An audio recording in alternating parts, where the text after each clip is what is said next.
Assalamualaikum warahmatullahi wabarakatuh. Sahabat-sahabat beriman, kembali lagi di channel Fakta Islam, channel yang akan mengulas sejarah dan peradaban Islam. Bagi kalian yang baru bergabung di channel ini, mohon support channel ini dengan cara mengklik tombol subscribe, like, dan nyalakan notifikasinya.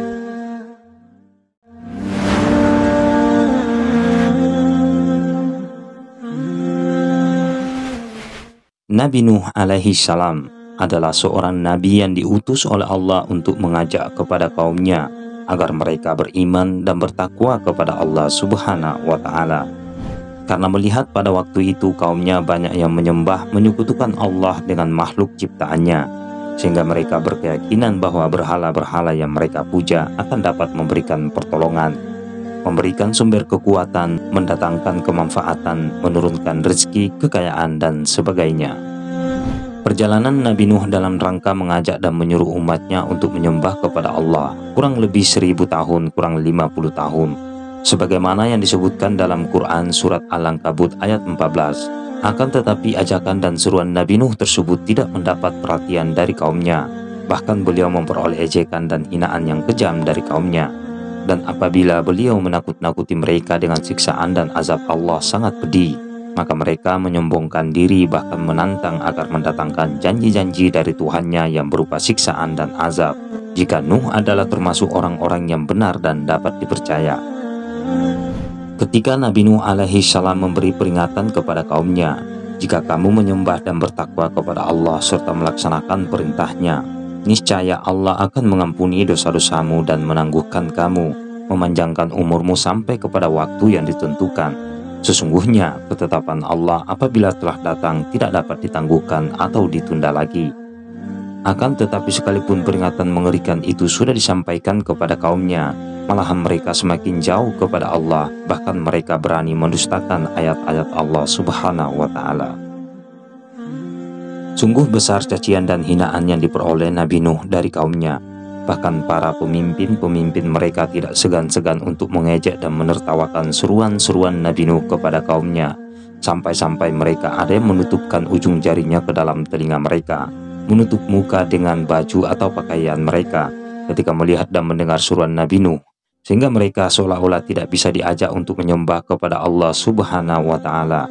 Namun Nabi Nuh masih tetap tegas dan gigih untuk mengajak kaumnya untuk beriman kepada Allah Subhanahu wa Ta'ala. Ketika Nabi Nuh mendapatkan perintah dari Allah untuk membuat bahtera, maka Nabi Nuh beserta kaumnya yang beriman segera mulai membuat kapal dengan hati-hati. Akan tetapi tidak sedikit cacian dan hinaan dari kaumnya yang sombong dan kafir. Mereka menganggap bahwa Nabi Nuh sudah tidak lagi mempunyai pikiran yang waras. Sebab pada musim kemarau ia membuat kapal. Dengan apa kapalmu itu dilayarkan nanti? Bisakah kapal itu berlayar di tengah daratan yang panas dan tandus ini? Begitu ejekan dan hinaan yang dilakukan oleh kaumnya yang kafir. Namun Nabi Nuh tetap sabar dan menerima semua perlakuan kaumnya. Tetapi ingatlah, sebentar lagi mereka akan merasakan akibat kesombongan dan kekufurannya.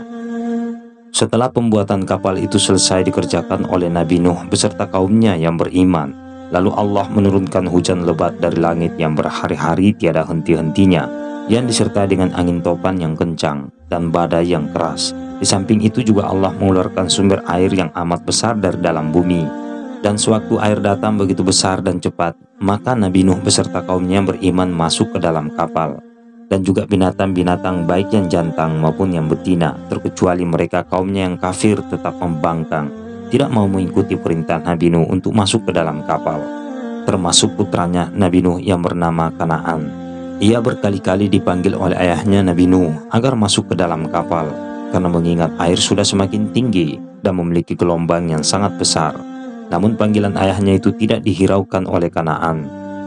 Bahkan mereka membangkang dan pergi menaiki gunung sambil berkata, "Saya akan pergi ke puncak gunung, karena di sanalah yang akan menyelamatkan saya dari banjir dan angin topan yang sangat dahsyat ini." Lalu Nabi Nuh menjawab atas pernyataan putranya, "Tiada yang dapat melindungi hari ini dari azab Allah selain Allah yang Maha Penyayang."